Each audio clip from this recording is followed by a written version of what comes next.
कापूस लागवडीमध्ये यंदा होणार 20% घट.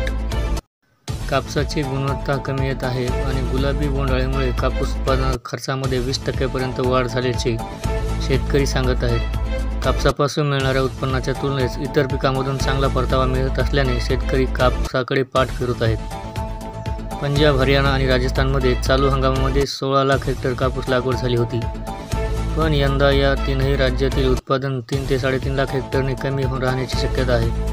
कापूस लागवड कमी झाल्याने उत्तर भारतातील कापूस उत्पादनामध्येही घट येण्याची शक्यता आहे. उत्तर भारतात चालू हंगामात 46 लाख कापूस गाठी उत्पन्न झाले होते. पण यंदा उत्पन्नामध्ये 5 लाख गाठीपर्यंत घट होऊ शकते असा अंदाज व्यक्त केला जात आहे.